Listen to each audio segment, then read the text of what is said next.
اعوذ باللہ من الشیطان الرجیم بسم اللہ الرحمن الرحیم رب اشرح لی صدری ویسر لی امری واحلل عقدۃ من لسانی یفقہوا قولی۔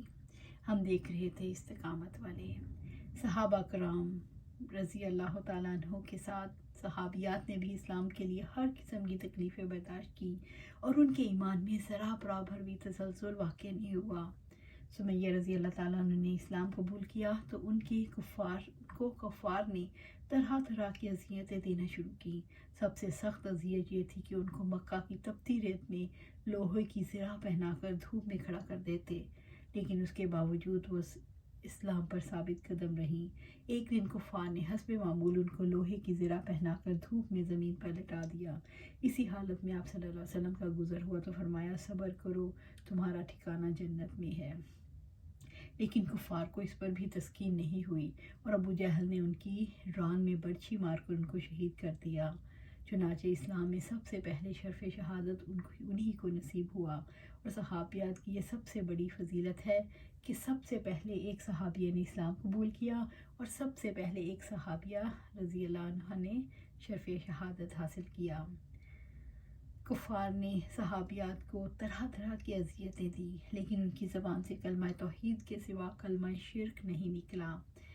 ام شریک رضی اللہ عنہا ایمان لائیں تو ان کے عزیز و اقارب نے ان کو دھوپ میں بے جا کھڑا کر دیا، اس حالت میں جب کہ وہ دھوپ میں جل رہی تھیں۔ روٹی کے ساتھ شہد جیسی گرم چیز کھلاتے اور پانی نہیں پلاتے تھے۔ جب اس مصیبت میں 3 دن گزر گئے تو ظالموں نے کہا، جس مذہب پر تم ہو اب اس کو چھوڑ دو۔ وہ اس قدر بدحواس ہو گئی تھی کہ ان کے جملوں کا مطلب نہیں سمجھ سکی۔ ان پر ظالموں نے آسمان کی طرف انگلی اٹھا کر بتایا تو سمجھی کہ توحید الہی کا انکار مقصود ہے۔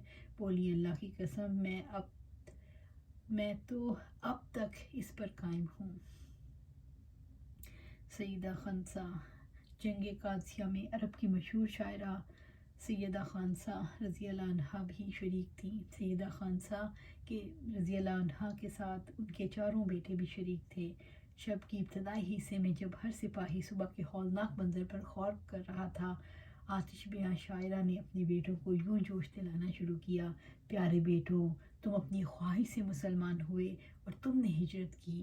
اللہ وحدہ لا شریک کی قسم کہ تم جس طرح ایک ماں کے بیٹے ہو، ایک باپ کے بیٹے ہو، میں نے تمہارے باپ سے بددھیانتی نہیں کی اور نہ تمہارے ماموں کو ذلیل کیا اور نہ تمہارے حسب نسب میں داغ لگایا۔ جو ثواب عظیم اللہ تعالیٰ نے کافروں سے لڑنے میں مسلمانوں کے لیے رکھا ہے، تم اس کو خوب جانتے ہو۔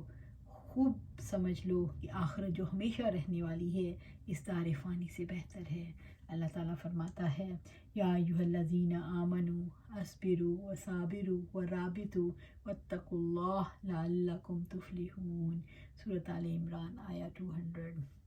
اے لوگو جو ایمان لائے ہو، صبر کرو اور مقابلے میں جمے رہو اور مورچوں میں ڈٹے رہو اور اللہ تعالیٰ سے ڈر جاؤ تاکہ تم کامیاب ہو جاؤ۔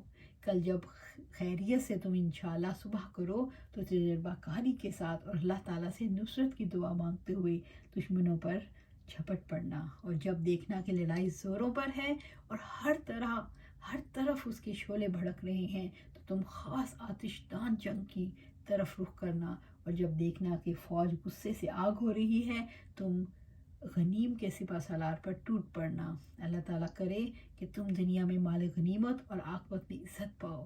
صبح کو جنگ چھڑتے ہی سیدہ خنسا رضی اللہ عنہ کے 4 بیٹے ایک ساتھ دشمنوں پر جھپٹ پڑے اور آخرکار بڑی بہادری سے لڑ کر 4 شہید ہوئے۔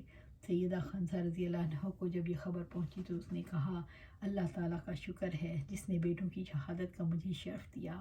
عمر رضی اللہ تعالیٰ 800 دینار سیدہ خنسا رضی اللہ عنہ کو ان کے 4 بیٹوں کی تنخواہ دیا کرتے تھے۔ اسی طرح ام فقیہ رضی اللہ عنہا ایک صحابیہ تھیں۔ عمر رضی اللہ تعالیٰ اپنے اسلام سے پہلے ان کو مارتے مارتے تھک جاتے تو کہتے، میں نے رحم کھا کر تجھ کو نہیں چھوڑا بلکہ اس لیے چھوڑا ہے کہ تھک گیا ہوں۔ وہ نہایت استقلال سے جواب دیتی، عمر اگر تم مسلمان نہ ہو گئے تو اللہ تعالیٰ تم سے ان بے رحمیوں کا انتقام لے گا۔ ایک اور صحابیہ تھیں، وہ بھی اسلام کی راہ میں بے حد ستائی گئی۔ ابو جہل نے ان کو اس قدر مارا کہ اس کی آنکھیں جاتی رہیں۔ نہدیہ رضی اللہ عنہ اور عبیس رضی اللہ عنہا دونوں بھی صحابیاں تھیں. انہوں نے بھی اسلام لانے کے جرم میں نہایت سخت تکلیفیں اور مصیبتیں برداشت کیں. اسماء بنت ابی بکر عبداللہ بن زبیر رضی اللہ تعالیٰ عنہ جب بنو امیہ کے مقابل حجاز میں اپنے خلاف قائم کی اور حجاج نے ان پر بڑے ساز و سامان سے فوج کشی کی تو ان کے رفقا نے ان سے علیحدہ ہونا شروع کر دیا. مخلصوں کی ایک بہت چھوٹی سی جماعت ان کے ساتھ رہ گئی. اس وقت ابن زبیر رضی اللہ تعالیٰ گھبرا کر اپنی ماں اسماء رضی اللہ تعالیٰ عنہ بنت ابی بکر صدیق رضی اللہ عنہ کے پاس گئے اور اجازت طلب کی. اگر مناسب ہو تو میں حجاج سے صلح کر لوں. بہادر ماں نے جواب دیا، فرزند اگر تم باطل پر ہو تو آج سے بہت پہلے تم کو صلح کر لینی چاہیے تھی. اگر حق پر ہو تو رفقا کی کمی سے دل برداشتہ نہ ہو. حق کی رفاقت خود کیا کم نصرت ہے. ابن زبیر ماں کے پاس سے واپس آئے اور تمام ہتھیاروں سے سج کر ماں سے رخصت ہوئے. ماں نے سینے سے لگایا تو جسم بہت سخت نظر آیا. پوچھا کیا واقعہ ہے؟ فرمایا میں نے دوہری زرہ پہنی ہے. اسماء رضی اللہ نے کہا یہ شہدائے حق کا شیوا نہیں. زبیر رضی اللہ تعالیٰ نے زرہ اتار ڈالی. پھر کہا مجھے ڈر ہے کہ دشمن میری لاش کے ٹکڑے ٹکڑے نہ کریں. ماں نے جواب دیا بیٹا جب بکری ذبح ہو جاتی ہے تو اس کو کھال کھینچنے کی تکلیف نہیں ہوتی. اور اس طرح ماں نے بیٹے کو مقتل میں بھیجا اور حق و صداقت کی قربان گاہ پر اپنے جگر کے ٹکڑے کو نثار کر دیا. ابن زبیر رضی اللہ تعالیٰ کی شہادت کے بعد حجاج نے ان کی لاش کو سر راہ سولی پر لٹکا دیا. کچھ دنوں کے بعد اسماء رضی اللہ تعالیٰ عنہ کا جب ادھر سے گزر ہوا تو بیٹے کی لاش سولی پر لٹکی نظر آئی. کون ایسی ماں ہوگی جو اس پر منظر کو دیکھ کر تڑپ نہ جائے. لیکن وہ نہایت بے پرواہی کے ساتھ ادھر سے گزر گئی اور لٹکی لاش کی طرف اشارہ کر کے بلیغ فکرہ کہا کہ اب تک یہ سوار اپنے گھوڑے سے اترا نہیں. سبحان اللہ سبحان اللہ سبحان اللہ. استقامت میں مدد دینے والے امور. کلمہ طیبہ.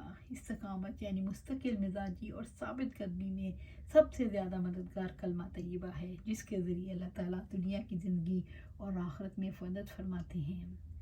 یثبت اللہ الذین آمنوا بالقول الثابت فی الحیات الدنیا وفی الآخرہ. سورۃ ابراہیم آیت 27. اللہ تعالیٰ ایمان والوں کو ایک پختہ بات سے دنیا کی زندگی میں بھی اور آخرت میں بھی ثابت قدم رکھتا ہے. کلمہ طیبہ کی برکات میں سے ایک یہ ہے کہ مومن کسی حالت میں بھی نہیں گھبراتا. وہ مصائب و مشکلات کے دور میں بھی اور اللہ تعالیٰ پر بھروسہ رکھتا ہے، ثابت قدم رہتا ہے، استقلال سے سب کچھ برداشت کر جاتا ہے اور آخرت میں تو اسے بعینہ ہی وہی حالات و مناظر پیش آئیں گے جن پر وہ پہلے ہی ایمان رکھتا تھا. لہٰذا وہاں بھی اسے گھبرانے کی کوئی وجہ نہیں ہوگی اور اس کلمہ کی برکت سے وہاں بھی قدم ثابت رہیں گے. اللہ سبحانہ تعالیٰ ہمیں بھی اس قابل بنائے کہ کلمہ طیبہ کو اپنی زندگی کا حصہ بنا لیں. ایک دفعہ کہیں لا الہ الا اللہ محمد رسول اللہ اور اس پر ڈٹ جائیں. کب ڈٹیں گے؟ جب اپنی زندگیاں قرآن و سنت کے مطابق گزاریں گے. لا الہ الا اللہ محمد رسول اللہ. اللہ سبحانہ تعالیٰ ہمیں قرآن و سنت کے مطابق زندگی گزارنے کی توفیق دے اور پھر اس پر استقامت دے. آمین یا رب العالمین.